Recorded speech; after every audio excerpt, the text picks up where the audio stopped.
안녕하십니까. 이성수의 증시 토크입니다. 자, 주식시장이 1월의 급락장 이후 반등이 나오곤 있지만 뭔가 좀 찝찝하죠. 자, 종합주가지수가 이번 주 월요일 시작하면서 약세로 시작했고 대형 업종 지수는 낙폭이 제법 심합니다. 자, 어떻게 보면 연휴 이후에, 설 연휴 이후에 반등이 있긴 하였지만 이게 간에 기별이 가지 않습니다. 자, 오히려 어떻게 보면 지난 하반기부터 시작된 조정장의 연장선상으로 지금을 보는 투자자분들이 많이 계시고, 자, 그러다 보니 점점 약세장이 길어지다 보니 지쳐가는 그런 분들도 많아지고 계십니다. 자, 그런데요, 이러한 증시 상황 보게 되면은 악재들을 더 큰 악재로 해석하게 되고, 그리고 그 악재들이 끊임없이 쏟아지는 것처럼 불안불안하죠. 그런데 이럴 때일수록 주식시장에 우리가 계속 살아남고 있어야만 합니다. 그 이유에 대해서 오늘 이야기 드릴 텐데요. 어떻게 보면 군중심리하고는 좀 역행된 그러한 이야기다 보니 좀 동의하시기 어려우실 수 있겠습니다만, 제 이야기를 끝까지 들으시면 제가 하고자 하는 그 의미가 무엇인지 아시게 되실 것입니다. 자, 오늘 증시 토크도 구독, 좋아요 버튼과 함께 힘차게 시작하도록 하겠습니다. 자, 지금 현재 주식시장 지난 설 연휴 이후에 반등이 나왔다고는 하지만 아직까지 조정장입니다. 자, 지난 하반기 이후부터 해서 시작된 조정장으로 인해 지난 1월 말에는 중급 하락장 수준까지 들어갔죠. 중급 하락장은 주가지수가 고점 대비 20% 이상 하락한 상황을 의미합니다. 자, 이 정도 중급 하락장에 들어가게 되면요, 투자 심리가 흔들리게 되고, 그리고 지난달 증시 토크에서 여러 차례 이야기 드린 것처럼 중급 하락장을 보내고 나면 주도 바뀌게 됩니다. 그리고 투자 심리 측면에서 보게 되면요, 나쁜 소식들만 계속 들리게 돼요. 지금 주식시장을 보시게 되면요, 비록 설 연휴 이후 반등이 있었지만 나쁜 이야기들만 계속 보이지 않습니까? 긴축 이야기, 인플레이션 우려, 요즘에 이제 주말 사이에 보면 농산물 가격이 올랐다 해서 아마 에그플레이션이라는 단어가 등장할 겁니다. 조만간에. 요 이야기 꼭 등장하게 되면 또 긴축을 더 빨리 해야 되네, 요 이야기 나오겠죠? 이뿐만 아니죠. 지금 미중 간에 뭔가 냉랭한 분위기, 그리고 이 와중에 나타나고 있는 러시아의 우크라이나 이 이슈, 지정학적 불안감까지 등장하고 있고, 여기에 LG 에너지 솔루션 이슈는 3월까지는 제가 지난주 증시 토크에서 이야기 드린 것처럼 3월까지는 대형주에 부담을 줄 수밖에 없습니다. 자, 어쨌거나 시장에는 계속 나쁜 이야기만 들릴 수밖에 없어요. 자, 이러한 분위기 속에서 개인 투자자의 심리가 많이 위축되고요, 1년 전과는 전혀 다른 그런 모습을 보여주고 있습니다. 자, 지금 화면상에 종합주가지수와 그리고 개인 투자자의 코스피, 코스닥 누적 순매매 추이를 월 단위로 해서 자료를 정리해 봤는데요. 자, 보시게 되면은 비록 지난 1월 달에 개인 투자자가 7조 2천억 순매수하긴 하였지만 작년 이맘때하고 많이 틀립니다. 어떤 모습에서 틀리느냐?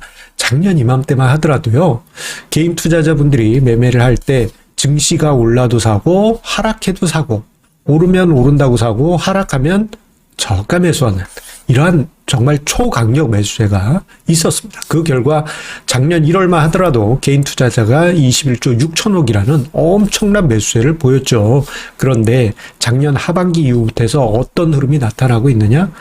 증시가 하락하면 사는데, 자, 반등하면 매도하는 이러한 패턴이 반복이 됩니다. 개인 투자자분들이 좀 뭐랄까, 작년 연초에 뜨거웠던 열기하고는 정반대로 수동적으로 그렇게 변한 부분이 있고요.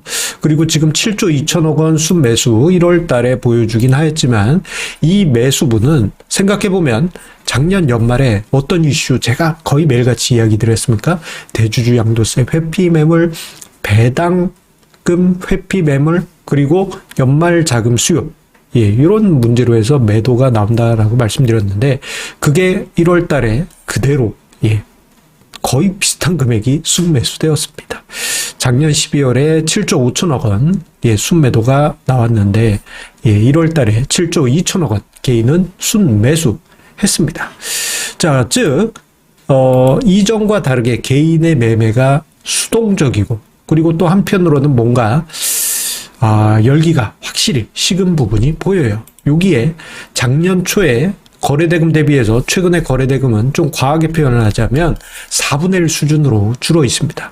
자, 그만큼 개인 투자자분들의 투자 심리는 많이 위축되어 있고 오히려 이런 분위기 속에서 예, 시장에서 떠나서 예, 다시 예적금으로 돌아가시는 예, 복귀하시는 그런 분들이 늘고 있습니다.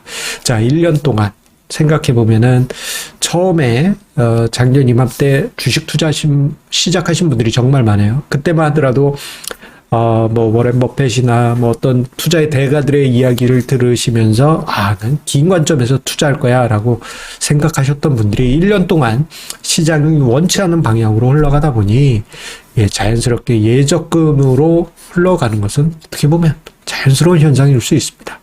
뉴스 기사들 요즘 이런 게 계속 쏟아집니다. 주식 계좌 반토막 개미들 적금 바보가 부럽다. 주식 투자도 망했는데 적금 7% 신화? 주식 팔고 정기 적금 13년 내 최대 증가. 이런 뉴스 기사들 예, 많이 등장하고 있습니다.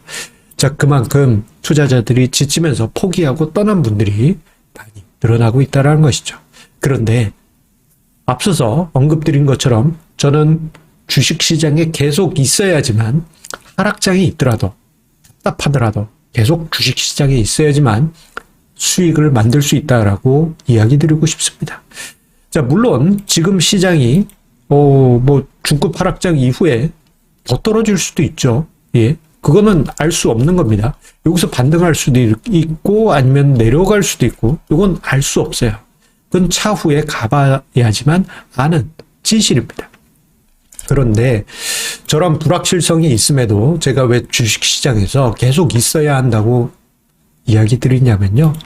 자, 이렇습니다. 어떤 분은 이렇게 생각하실 수 있어요. 증시가 벌써 20%나 빠졌으니까 잠깐 나갔다가 이렇게 될 수도 있으니까 잠깐 나갔다가 다시 요때 꼭지점에서 저가 매수하면 되지 않겠느냐. 그렇게 이제 생각들을 하십니다. 그런데요. 이렇게 정작 주식시장에서 떠나신 분들 중에 상당수는요. 저 꼭지점에 변곡점에 들어오시는 게 아니고요. 확인 과정을 거치고 들어오시는 경우가 많습니다. 즉 주식시장이 지금처럼 이렇게 하락 과정을 거치고 잠깐 나갔다 올까? 뭔가 불안한데. 그래서 그 후에 시장이 하락했다. 뭐 하락할 수도 있죠. 하락한 건 좋아. 그러면 요게 이제 바닥인지를 확인을 하려고 하는 사람의 심리가 있습니다. 그래서 어떤 현상이 벌어지게 되냐면요. 요 추세가 이렇게 돌아왔다 하더라도 이거 아니야. 이러다가 다시 이렇게 될 거야. 그러면 투자자들이 이렇게 돌아서서 추세가 반전되었다 하더라도 들어오는 게 아니고 나중에 다 올라서 신고점을 만든 후에 확인되었다라는 심리와 함께 그때 가서 들어옵니다. 결국 대부분의 투자자분들이 복귀하는 시점이 상투인 경우가 대부분이에요. 자, 이 점에 대해서 나는 아닌데 라고 말씀하신 분들도 분명 계실 겁니다. 그렇게 이제 매매 잘하신 분들도 있지만 상당수의 투자자분들은 그렇지가 못해요. 그래서 어떤 결과가 나타나게 되느냐. 자, 이 화면을 한번 봐주시기 바라겠습니다. 지금 화면상의 자료는 2018년부터 해서 19년, 20년, 21년, 22년 현재까지 종합주가지수 차트를 그려놨어요. 자, 보시게 되면은 2018년, 19년 그리고 2020년 초에 힘든 시기가 분명히 있었습니다. 제법 많이 하락했죠. 그리고 2020년 코로나 사태 때는 그 절정을 이루었습니다. 자, 그런데 지금 이 시점에서 투자자들이 생각할 때 이때가 어려웠다라고 생각하신 분은 그렇게 많지 않을 겁니다. 자, 이때 버티면 적어도 먹는 거 아님? 이렇게 생각하시게 되는 거죠. 이게 사람의 마음이란 게 그렇습니다. 예. 지금 와서 생각해 보면 요 결과가 엄청나게 좋아 보여요. 그런데 이 시점에 어떤 일이 있었느냐? 투자자분들이 2018년, 2019년 기간 조정이 있으니까 은근히 많은 분들이 포기하고 주식시장을 떠났고요.